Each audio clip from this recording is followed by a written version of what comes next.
Assalamualaikum warahmatullahi wabarakatuh.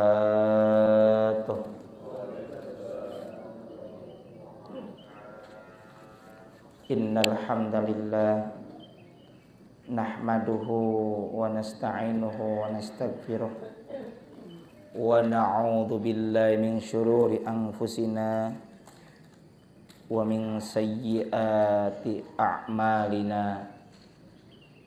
May yahdihillahu fala mudhillalah wa may yudlil fala hadiyalah.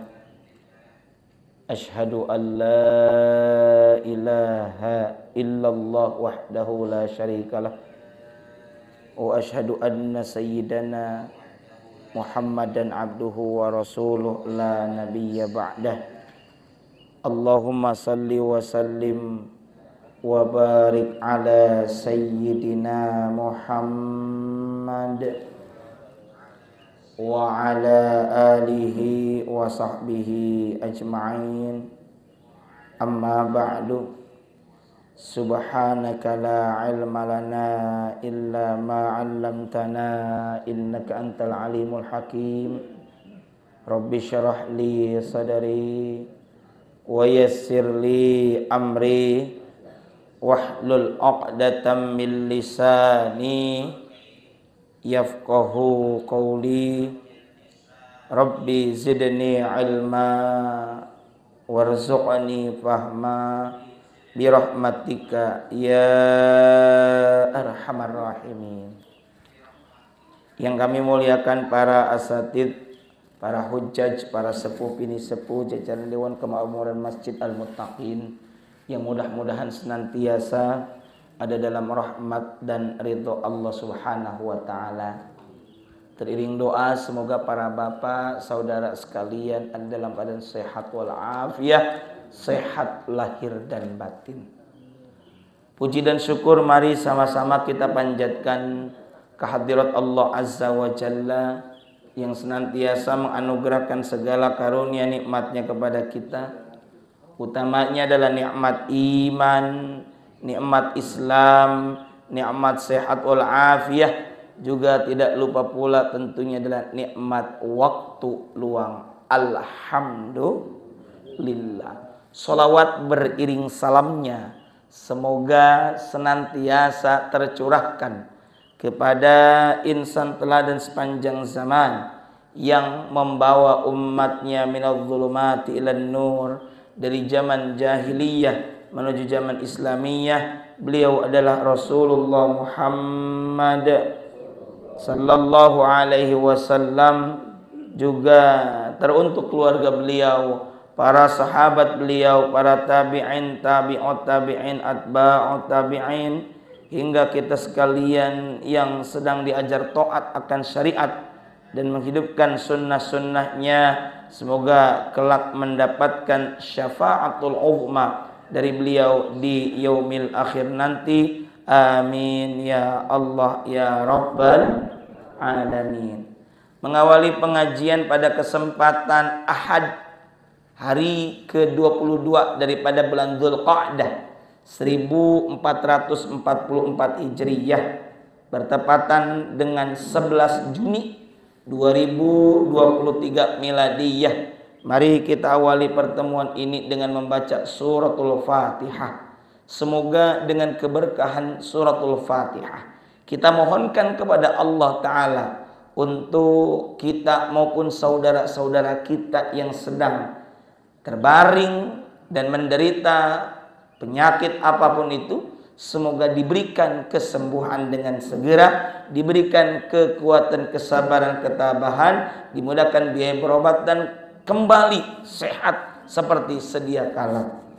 Juga tentunya kita yang hadir di sini senantiasa dalam keberkahan, hasil maksud yang dicita-citakan, juga tentunya hasil daripada ta'lim kajian pagi ini berupa ilmu yang bermanfaat dan barokah, ilmu yang menambah keimanan kita kepada Allah Subhanahu wa taala. Ala hadhihi niyyah wa ala kulli niyyatin salihah وإلى حضرة النبي المصطفى محمد رسول الله صلى الله عليه وسلم وعلى آله وأزواجه وذرياته ولبيته ولمن دخل في بيته الكرام شيء لله لهم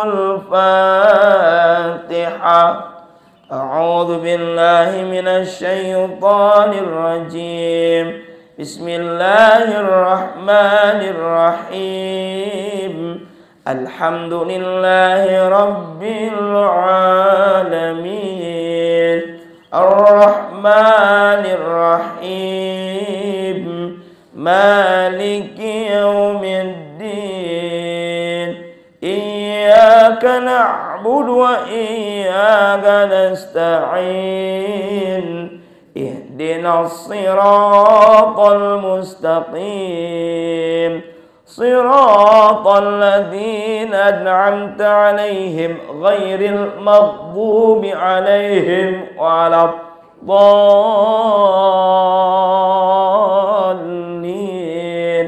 رب اغفر لي ولوالدي amin. Kita sambung dulu dengan membaca Sayyidul Istighfar. Silakan diikuti bersama-sama. Bismillahirrahmanirrahim. Allahumma anta rabbi la ilaha illa anta khalaqtani wa ana abduka wa ana ala ahdika wa wa'dika mastata'tu a'udzu bika min syarri ma sana'tu abu'u laka bi ni'matika alayya wa abu'u bi dzambi faghfir li fa innahu la yaghfiru dzunuba illa anta. Para bapak, saudara sekalian rahimakumullah, yang mudah-mudahan senantiasa ada dalam rahmat dan ridha Allah Ta'ala. Pada kesempatan lalu, kesempatan terakhir ngaji kitab Minhajul Abidin ini, kita membahas tentang godaan, bahwa proses ibadah yang kita kerjakan tentu belum tentu berjalan dengan mulus. Ada saja godaannya. Ada godaan yang disebut dengan duniawi. Mau sholat ingat dunia, sedang sholat ingat dunia, maka kuncinya adalah zuhud. Lalu ada lagi godaan yakni makhluk. Yang ketiganya yang kemarin kita bahas adalah tipu daya setan. Dan nanti setelah ini yang keempat adalah nafsu. Pada pertemuan terakhir, Bapak Ibu Saudara sekalian, kita sudah membahas faslul hiyali wal mukhada'ati minasyaiton.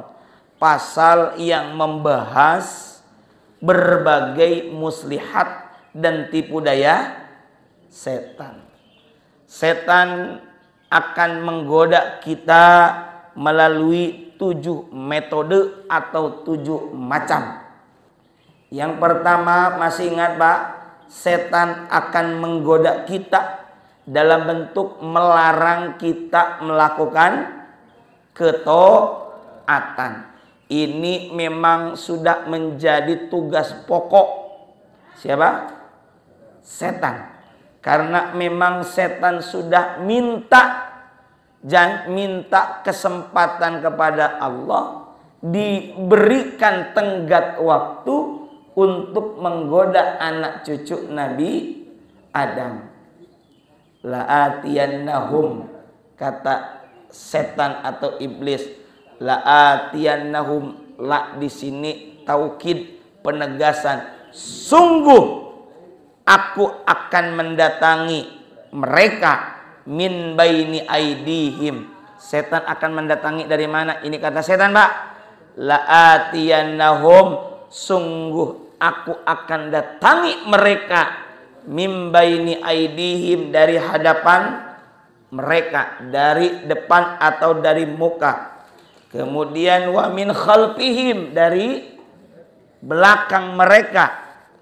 Wa an aymanihim, dan dari sebelah kanan mereka. Wa an syama'ilihim, dan dari sebelah kiri mereka. Wala tajidu aktarahum syakirin, dan engkau tidak akan mendapati kebanyakan mereka bersyukur. Janjinya iblis begitu. Maka kita ketika tidak bersyukur, memang itu adalah kerjaannya setan, menggoda kita supaya tidak bersyukur. Dalam tafsirnya tidak melakukan ketaatan. Maka bentuk pertama muslihatnya setan adalah dengan apa? An yanhahu anha, melarang manusia dari melakukan taat kepada Allah Ta'ala. Ini sudah umum. Yang kedua apa? Ketika kita ternyata malah melakukan ketaatan, setan berhenti atau tidak menggoda kita? Tidak. Maka setan akan melakukan metode atau langkah yang kedua. Apa? Tsumma ya'muruhu bitaswifi. Itu setan akan menyuruh kita, membisik kita dengan cara apa? Untuk menunda. Nggak apa-apa deh, situ ngerjain ketaatan, tapi entar saja, tunda. Lalu yang ketiga, ketika setan gagal menggoda kita untuk menunda-nunda ketaatan, malah melakukan pekerjaan taat itu tepat waktu, tidak menunda. Maka yang ketiga, ini review saja karena kita sudah bahas. Yang ketiga, setan akan ngapain?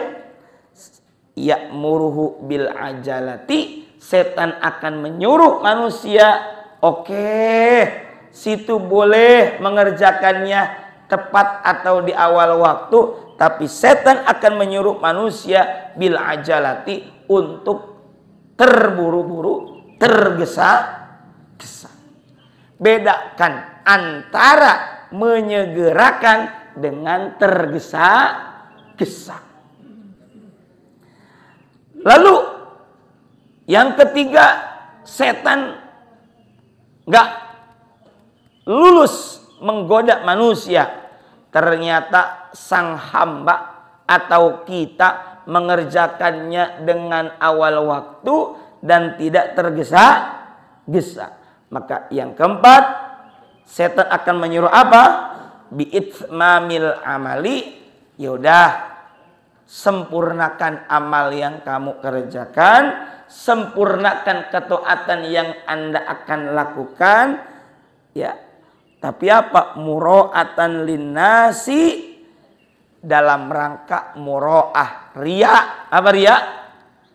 Memamerkan. Udah, benerin.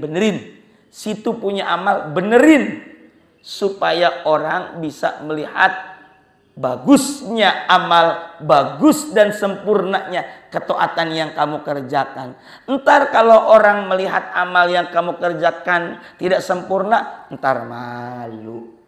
Berarti orientasinya bukan karena Allah, tapi karena ridho manusia. Nggak boleh. Di sini ya, tantangannya. Ternyata di langkah yang keempat, setan gagal menggoda kita. Alhamdulillah, kita berusaha menata hati, meluruskan niat hanya karena Allah Subhanahu wa ta'ala. Karena kita tahu hadis Nabi, innamal a'malu binniyat, jamak itu. Sesungguhnya amal-amal itu bergantung kepada niat. Wa innama likulli imri'in ma nawa, dan sesungguhnya hanya saja seseorang akan diberi pahala berdasarkan apa yang diniatkan. Nah, ternyata rapi niatnya, bagus karena Allah. Berarti selamat ini orang, sang hamba lurus-lurus aja. Bagaimana ketika kita selamat dari godaan setan pada langkah yang keempat? Di mana langkah keempat tadi? Supaya riya, ternyata kita nggak mau riya. Tsumma yuridu ayyuqi'ahu fil ujbi. Nah, ternyata alhamdulillah enggak riya, tapi setan akan membisiki kita untuk apa? Untuk takjub terhadap diri sendiri alias kagum. Emang ya dah, urusan amal ketaatan emang situ yang paling hebat. Berarti makin kesini makin tinggi, ibarat pohon makin hebat terpaannya. Betul-betul. Exposure-nya makin tinggi. Maka siap-siap. Pohon mungkin kalau kita nanam tumbuh-tumbuhan kecil ke bawah anginnya biasa, lantas melewati umumnya pohon yang ada tingginya sampai 5 atau 6 meter, kira-kira anginnya kenceng nggak? Kenceng. Siap-siap Bapak Ibu Saudara sekalian, ketika kita menapaki melewati yang kelima harus siap-siap. Seperti halnya bapak-bapak yang mendapatkan amanah dengan jabatan apapun, bisa jadi makin kesini makin besar apa? Godaannya. Apalagi banyak bakating butuh. Karena banyak kebutuhan. Ada sogokan, ada kebutuhan. Aduh gimana ya? Anak mau masuk kuliah, bayar 35 juta. Ini nih ada proyek basah di bawah tangan. Ini godaan. Hati-hati. Nah, jadi ketika keempatnya lolos, di kelima ada godaan dari setan berupa apa? Ujub. Kemarin baru sampai situ ya. Oke. Bismillahirrahmanirrahim. Kemudian fa in asamahullah, qala al-musannif rahimahullah ta'ala. Fa in asamahullah. Kemarin pertemuan terakhir maksum, asoma artinya apa? Dijaga. Katakanlah kita ini di level kelima dijaga oleh Allah. Raddahu, di mana kita misalnya akan menolak godaan setan pada godaan yang kelima ini. Mana ini? Bi anqala, dengan berkata begini. Berarti kita kudu ngomong begini, Pak. Seakan-akan berkata begini ketika menolak terhadap apa? Godaan ujub. Al-minnatu lillahi ta'ala. Al-minnah, segala karunia, lillahi ta'ala adalah milik Allah. Al-minnah, di dalam salah satu nama Allah di Asmaul Husna ada Al-Mannan. Ya. Ada orang namanya Abdul Mannan. Itu ya. Bukan Manaf. Dulu ada nama satu berhala namanya Manat. Lata, Manna, dan Uzza. Manat. Ya. Hati-hati. Jadi kalau namain anak harus tanya-tanya dulu, bukan nanya Mbah Google. Kadang-kala minta doa ke ustadz, tapi giliran nama nggak konsultasi dulu. Sebenarnya nama memang tidak harus bahasa Arab, tapi setidaknya punya nilai. Nama itu adalah doa. Bagus-bagus saja gitu ya. Jangan kemudian ngambil dari mana ini? Dari Al-Quran. Kembar. Siapa? Khairul bariyah. Bagus. Satu lagi. Syarrul bariyah. Wah, hati-hati. Makanya konsultasi lah. Sekarang kalau ketemu ustadz yang seleb paling minta apa? Selfie gitu ya. Itu bukan ulama atau kalangan salafi, itu kalangan selfie itu namanya. Astagfirullah. Minta nasihat, minta didoakan, jangan cuma selfie doang ya. Oke, jadi kembali, ketika kita digoda untuk ujub dengan hambusan, katakan dengan kalimat, iya deh, situ mah Anda kalau urusan amal ketaatan emang number one, nomor uno, hebat. Ya. Hati-hati itu. Hati-hati. Walaupun ini bukan dari orang lain, bukan. Dari diri kita. Kadangnya begitu. Atau dari manusia. Maka ini nih bisa terjadi oleh semua siapa saja. Misalnya begini. Aduh Pak, gimana tadi? Misalnya di antara bapak-bapak ada yang dapat tugas azan. Aduh maaf ya, saya azan suaranya enggak maksimal. Padahal pengen dipuji. Bagus. Yang bener. Bagus. Makasih. Hati-hati. Ya. Kalau beneran minta evaluasi, pasti terjaga hatinya. Tapi kalau tujuannya ingin dipuji, ketahuan.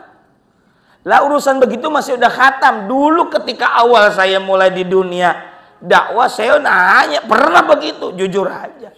Sudah ngelewati fase begitu. Maaf Pak, tadi kalau penyampaiannya kurang, padahal pengen dipuji itu. Ya jujur aja. Lah kan masa iya saya nyampein begini saya belum pernah ngerasain, betul nggak? Iya. Dan ini bisa dialami oleh siapa saja. Karena setan itu menggoda tidak kepada satu kelas, satu kalangan, satu kelompok saja. Semua digoda. Jangan kemudian menganggap jadi ustadz mah enak kali ya. Kalau digoda sama setan bisa tahan. Kalau boleh dibilang yang goda ustadz, kiai, ajengan, bisa jadi kemungkinan besar levelnya level generalnya, kira-kira gitu. Setan level gegedugnya, kira-kira begitu kan, pembesarnya. Lah kalau yang godain yang awam-awam, ya bisa aja begitu juga. Jadi semua godaannya hebat. Pernah dengar Pak, dulu ada seorang ulama, bahkan beliau digelari waliullah, menurut satu riwayat namanya Barsiso. Ini pernah itu difilmkan dalam sebuah prahmen di TPI, belum jadi MNC dulu itu, ya, di mana dia, ya, dalam ilustrasi ceritanya ibadahnya paling hebat. Ya, bukan zaman Nabi, bukan Nabi Muhammad, bukan zaman, kalau menurut satu riwayat Bani Israil. Ini ibadahnya hebat sekali. Ya, ibadah hebat, digoda. Lalu dihadirkanlah satu sosok manusia padahal adalah setan.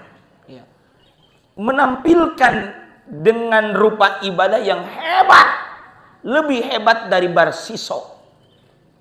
Wah, Barsiso kira-kira bagaimana melihat orang yang lebih hebat itu? Kalau kata bocah sekarang itulah ya. Iya. Iya. Yang senior nggak ngerti lah, insecure. Wah hebat, bagaimana ini? Akhirnya nanya, Bang bagaimana ini Bang? Kalau bahasa kita mah ya. Wah, diberitahulah caranya. Di antaranya, wah Anda harus melakukan sesuatu yang di luar keumuman. Oh enggak, tenang, apa saja. nanti akan saya kerjakan. Ditawari, bapak kudu melakukan zina. Waduh, kagak dah, itu kudu urusannya sama orang lain. Pasti dengan orang lain dong. Iya. Oh, urutan pertama bunuh dulu. Bapak pilih mau ngebunuh, mau berzina, atau minum khamar yang kita kenal dengan arak yang memabukkan. Waduh, kalau ngebunuh urusannya sama orang, menghilangkan nyawa. Yang kedua apa? Zina. Waduh, sama ini juga urusannya sama orang lain. Nah, ini nih yang ketiga. Dia kira yang ketiga ini lebih ringan. Apa itu? Khamar. Paling mabuk cuma saya doang. Gitu kan? Ya. Anggapan dia begitu. Akhirnya, di mana saya bisa dapatkan ini? Maklum, nggak biasa menenggak. Kita apa botol. Gitu ya. Pernah itu, bang, masih begini? Enggak, sekarang udah begini. Hebat. Sholat kagak pakai galon. Kirain udah tobat gitu ya. Hati-hati. Emang kalau berdakwah kepada kelompok mereka memang perlu pelan-pelan ya, pelan-pelan sambil kita doakan gitu. Nah, akhirnya tunjukin tuh di depan ada warung. Di warung yang dagang orang perempuan yang cakep. Wah. Masuk warung, kemudian mau beli apa, Pak? Beli khamar. Di dalam warung sepi, tidak ada orang kecuali yang punya warung. Kemudian minum di situ, mabuk, hilang akal, kemudian melakukan zina. Karena setengah sadar dia takut, dibunuhlah perempuan tersebut untuk menghilangkan jejak.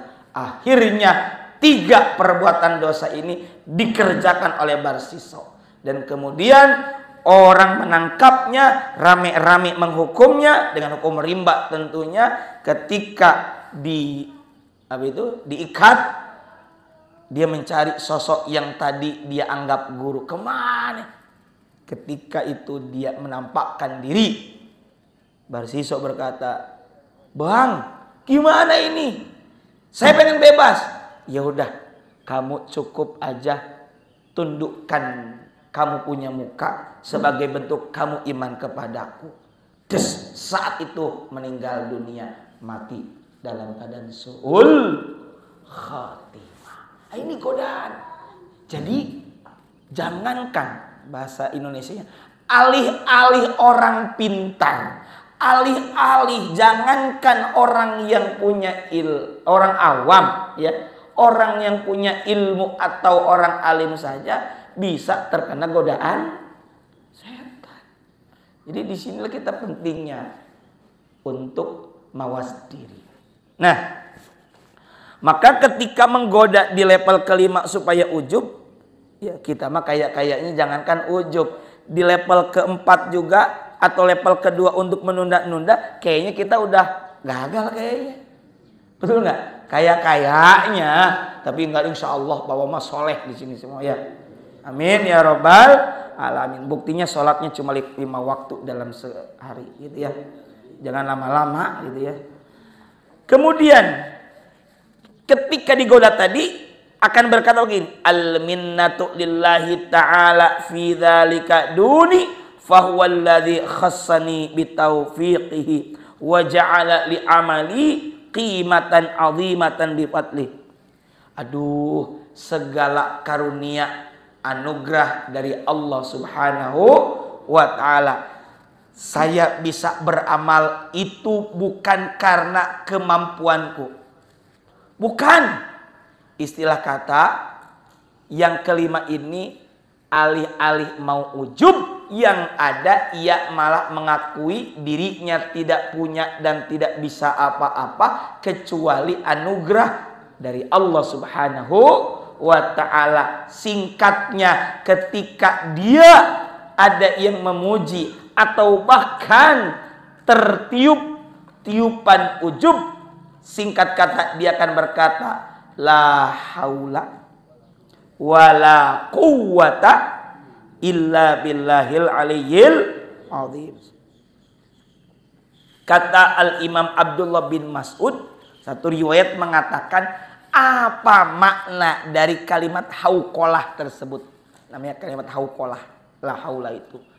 La haula, tidak ada daya. Antarkil ma'asi, untuk meninggalkan segala bentuk kedurhakaan, illa bi'ismatihi, kecuali dengan adanya perlindungan dari Allah. Bapak nih, misalnya lagi dinas luar kota, maklum orang lanang semua, laki doang, atau diajak main golf, wah itu godaannya ya enggak? Tuh, coba bisa enggak kita meninggalkan godaan dan meninggalkan kemaksiatan? Bisa enggak aslinya kalau dengan kekuatan kita? Enggak bisa. Illa bi'ismatillah, kecuali itu semua dengan sebab perlindungan oleh Allah Ta'ala. Pak, punya uang lebih, ya kita pasang apa tuh? Judi lah istilahnya. Judi kan maksiat. Judi yuk. Enggak. Tapi ketika bilang enggaknya karena apa ini? Enggak karena tidak punya uang atau karena takut dosa. Nah itu. Kalau enggak punya uang. Ini jadi pertanyaan. Kenapa Pak? Enggak mau masang? Enggak punya duit. Harus karena Allah. Kenapa enggak mau masuk ikutan judi? Dosa. Nah itu. Gitu. Sama halnya ketika kita mengerjakan karena Allah. Gitu. Nah, para bapak jamaah sekalian rahimakumullah, kita tidak bisa menolak dan menghindari apapun bentuk kedurhakaan kecuali dengan perlindungan Allah. Jadi ketika kita nggak jadi melakukan maksiat, dosa dan segala hal yang berkenaan dengan maksiat atau dosa, itu karena perlindungan Allah. Berarti Allah sangat sayang kepada kita. Misalnya begini, mau melakukan maksiat, naudzubillah min dzalik, judi dan sejenisnya, ya apapun itulah, main perempuan kek misalnya ya, ini kenapa lagi ATM macet misalnya, kenapa ini mobil mogok, ada aja lagi nih. Justru itu bagus, berarti Allah sedang sayang kepada kita, menghalangi kita dari dosa. Maka singkatnya doanya begini, ya Allah, mudahkan saya dalam ketaatan, persulit saya dalam kemaksiatan. Ya. Kalau ada dalam maksiat dimudahin, nggak tahu nih saya mudah-mudah aja. Tuh, berarti Allah sedang nyuekin kita itu. Hati-hati. Wala quwwata, dan tidak ada kekuatan fi taatillah. Ini makna dari la haula tadi. Tidak ada kekuatan fi taatillah, dalam rangka melaksanakan ketaatan, illa bi'inayatihi, kecuali dengan adanya inayah. Apa inayah? Pertolongan dari Allah Subhanahu wa ta'ala. Kita Pak dalam surah Al-Fatihah di ayat kelima ada ayat iyyaka na'budu wa iyyaka nasta'in. Kenapa iyyaka na'budu wa iyyaka nasta'in disandingkan? Pertama, ini memang janji Allah bahwa Al-Fatihah itu ada dua bagian. Iyyaka na'budu bagian untuk aku kata Allah, dan wa iyyaka nasta'in bagian untuk hamba. Yang kedua, kenapa iyyaka na'budu wa iyyaka nasta'in disandingkan? Karena kita mesti mendahulukan kewajiban daripada menuntut hak. Yang ketiga, kenapa iyyaka na'budu wa iyyaka nasta'in itu bersanding? Karena kita dalam beribadah melakukan ketaatan membutuhkan pertolongan dari Allah Subhanahu wa ta'ala. Karena itulah Nabi berpesan beres sholat baca Allahumma a'inni ala dzikrika wa syukrika wa husni ibadatika. Ya Allah, a'inni, bantulah aku. Tuh, a'inni. Untuk apa? Ala zikrika, untuk senantiasa zikir, mengingat engkau. Wa syukrika, bersyukur kepadamu. Wa husni ibadatika, baik benar dalam menghamba beribadah kepadamu. Yang tadi saya sebagai imam memimpin doa, diantaranya Allahumma a'inni ala dzikrika wa syukrika wa husni ibadatik. Nah, jadi yang kelima ini mestinya kita berkata ketika digoda untuk ujub, berbangga diri, kita katakan saya beramal bukan karena hebatnya saya, tapi ini adalah pertolongan dari Allah. Gitu. Setan nggak berhenti menggoda. Tsumma ya'tihi min wajhin sadisin. Ini setan akan mendatangi dari jalan yang keenam. Apa? Wa huwa a'dhamuha. Ini adalah yang paling besar. Godaan yang paling besar, a'dham. Apa itu? Wala yaqifu 'alaiha. Yang keenam ini si setan akan menipu daya agar apa? Oke deh, kata setan begini. Wa huwa ayyakula.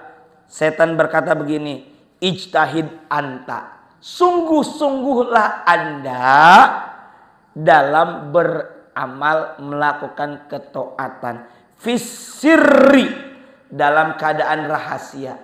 Udah nggak apa-apa deh, nggak usah kelihatan orang, cukup rahasia, sembunyikan. Ini halus sih nggak Pak? Halus nggak? Halus. Rahasiain aja, rahasiain. Kalau perlu, nggak perlu ada yang tahu. Kenapa? Dibisikin dalam bisikannya itu setan tuh gini. Fa innallaha ta'ala, karena sesungguhnya Allah Ta'ala sayadharu, entar juga Allah akan menampakkan amal itu alaika, atasmu, wa yulbisu kulla amilin amalahu. Dan tenang. Nanti juga Allah akan menjohirkan kebaikannya. Kayaknya bener gitu nyuruh kita supaya merahasiakan. Tapi dibalik itu apa? Ntar juga Allah akan menampakkan. Ntar juga orang pada tahu kok, akan disampaikan oleh Allah kepada penduduk-penduduk bumi. Kira-kira tetap ria nggak kalau gini ujungnya? Ria juga. Rahasiain, ntar juga Allah tahu. Gitu. Kok tahu sih saya tahajud? Aduh, padahal saya nyembunyiin. Itu ujung-ujung gitu. Hati-hati ya. Ini halus ini, makin kesini makin halus. Gitu.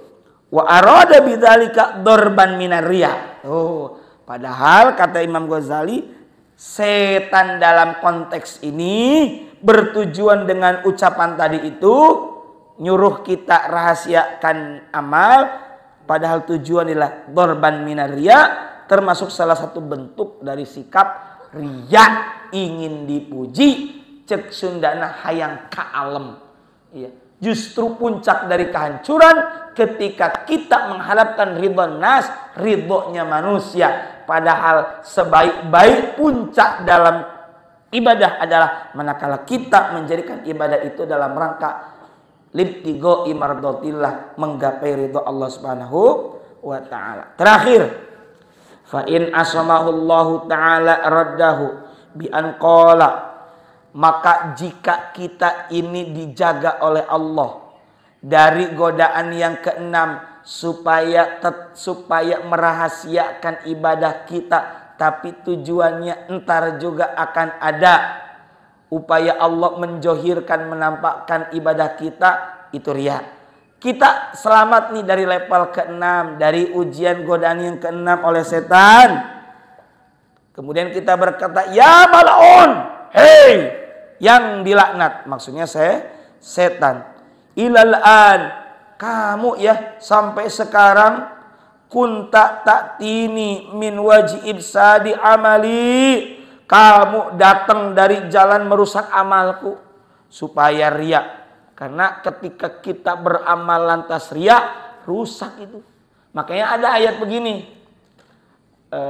Ayat 262 atau 263 saya lupa. Al-Baqarah. Kalau ayat 261 kan bunyinya begini. Apa itu? Mathalul ladzina yunfikuna amwalahum fi sabilillah kamat. Yang satu tumbuh 7 tangkai, tiap tangkai 100. Nah, 262 atau 263 ini ya, saya lupa. Itu bunyinya ya ayyuhalladzina amanu, hai orang-orang yang beriman, la tubtilu shadaqatikum bil manni wal adza. Jangan kamu batalkan, jangan kamu cacatkan apa sedekahmu. Sedekahmu itu ya sedekah kita. Bil manni wal adza.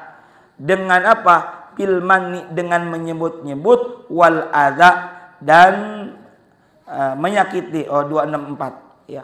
264 surah Al-Baqarah. Ya ayyuhalladzina amanu, hei orang-orang yang beriman, la, janganlah tubtilu, kamu batalkan. Maksudnya jangan kamu rusak shadaqatikum, pahala sedekah kamu, bil manni, dengan menyebut-nyebut. Aduh, itu kan sound ini dari saya enakan ya Pak ya, enakan ya. Ah itu. Atau nggak usah bilang dari saya. Gimana Pak? Itu sound sekarang mah enakan ya Pak. Enakan kan? Ayo, enakan Pak. Nggak bilang dari saya. Ntar aja baru ngomong. Nah, Sep, ini sound sekarang mah enak ya. Kan dari Bapak itu. Pantesan gitu ya. Paling kita bilang gitu. Nah itu, ya, akan cacat, pahalanya hilang. Wal adza, dan menyakiti si penerimanya. Bapak itu kalau nggak ada saya, anaknya nggak bisa sekolah itu, saya bantuin itu, depan orangnya lagi menyakiti itu, nggak boleh, ya, akan hilang pahalanya. Maka dari itu, ya, setan berusaha merusak kita, termasuk dengan jalan agar kita riya, gitu. Lalu tsumma yatihi min wajhin sabi'in. Yang terakhir. Ini lebih soft, lebih halus lagi godaannya. Tsumma yatihi, kemudian setan akan mendatangi min wajhin sabi'in, dalam bentuk yang ketujuh, wa yaqulu, dan setan itu akan berkata begini. La hajata laka. La hajata. Hajat apa sih? Butuh kan? Laka, bagimu. Kamu udah tidak butuh lagi bagimu, tidak perlu lagi bagimu hadzal amali, terhadap ini amal. Kamu tuh nggak butuh lagi terhadap yang namanya ini sholat. Lebih halus lagi tuh, ya. Kenapa? Amal apapun ya, contohnya. Li'annaka, karena sungguhnya kamu, in khalaqta, jika kamu memang diciptakan sa'idan sebagai orang yang bahagia, lam yadurroka tarkul amal, maka tidak akan membahayakan ketika kamu meninggalkan amal. Udah. Ini nih, maaf. Kita mungkin bertanya-tanya, Pak. Kok ada ya orang yang bisa ngaku jadi nabi? Betul nggak? Menurut kita kan itu sesat sebagai orang awam, betul nggak?